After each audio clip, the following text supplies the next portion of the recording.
Hello and welcome. In this video, I'm going to be showing you the different types of wax that you can use for wax carving. So making jewelry out of wax is really popular and there are lots of different types, and I have just a few of them to show you today. So this is the first one we're going to talk about, which is the blue wax. This is one of the best and most versatile waxes that you can use.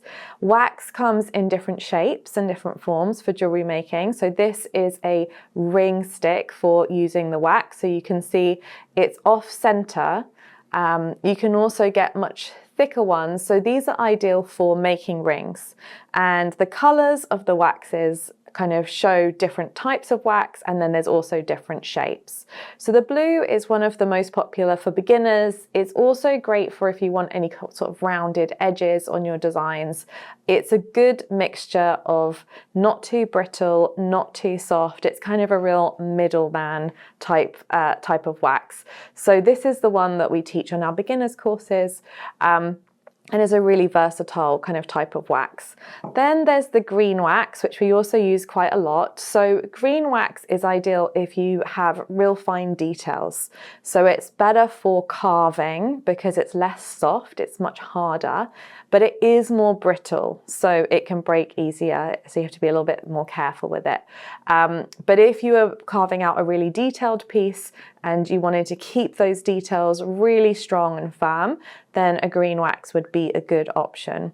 And you can see here, this kind of shape would be ideal for making a big signet ring, or a ring with a really big design on the front, or perhaps a really big stone setting even that might not be able to fit in the other ring shapes. Then we have wax sheets. So both the blue and the green and all the waxes can be cut into wax sheets like these, and they come in different thicknesses. This one's 3 millimeters and this one's I think 7 or 8 millimeters, but you can buy them in blocks where there's lots of different thicknesses, which is a great starting point, because if you're making something like a pendant, you'll probably start with the 3 mil, but if you're making a really thick charm or something, you might start a bit thicker. The blue also comes in the sheets, and they're just perfect for making pendants, charms, any sort of flat pieces. So again, really helpful staple for your wax carving. There's also the gold wax. This is really lovely to work with. It's a little bit like a mixture between the blue and the green, but it is great at capturing detail as well, and it's not as brittle as the green. So this can be a really nice one to play with. I always recommend that people exploring wax just get one of everything and try them, because whilst I'm describing it to you, you'll get an idea. When you make something out of it, your hands get a feel for it. There also, I don't have it with me today, but there's purple wax, which is also a little bit of between the blue and the green. And these are some of the most common waxes that you'll see. These all have a fairly high melting temperature for wax, which means that you can work with it in your hands and it's not going to kind of melt very easily. Then the other waxes that I'm going to show you have a lower melting temperature. So these are the wax wires, and they come in kind of a set like this of all different sizes. And these are quite fun to play with because they're obviously quite soft. You can use these for making fun designs. You can also use them for creating claws if you're doing stone settings and things like that.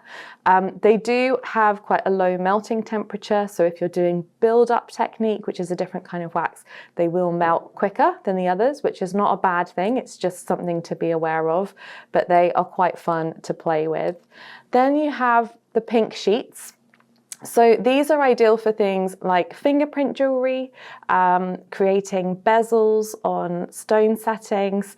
They are transparent, so it's ideal if you want to kind of carve over something or copy something, and they're also very mouldable, so they've got a low melting temperature, so they can be used for making botanical kind of floral designs, sculptural pieces, and all the waxes can be combined. That's another thing, is that if you're working with one wax but you want to add a bit of another on, then you absolutely can. You can even mix them, so there's lots you can do. This is injection wax. So I've got two types of injection wax here. So injection wax is what the casters use to add a sprue on to your pieces. So it has a low melting temperature as well to help with the flow of the casting process, but you can use these for your main piece. This pink one is quite sticky. So I'm just always aware of that if I'm using it in designs. I'll use this one sometimes for creating settings in a build-up technique, but it can be tricky sometimes to pop the stone out because it's a little bit sticky. But the great thing is the low melting temperature means it kind of works quickly and covers the stone really easily. And also these pellets, this is injection wax as well, so you can buy these in big tubs. You don't need all of these when you're starting out. I would say the first one I would invest in is blue, blue sheet and blue ring tubes, and then maybe exploring green and perhaps the gold, and you might move on to these other more niche ones later. These are great for if you're melting like a bunch of wax and then you want to pour it. So not so good for doing the build-up technique because you'd have to, it's very fiddly, and not great for carving because obviously the shape, but they're great if you're sort of melting down a bunch in a little dish and then you want to pour it to make a pendant. So that's just a quick overview of the different types of waxes. But like I said, the best way to learn is by experimenting. So start with one at a time, explore, play. Don't put too much pressure on yourself to make the perfect piece, but just see what is this material like, what qualities does it have? And then as you develop on your wax carving journey, you'll learn more about which ones you love and which ones are going to work best for the designs that you're creating.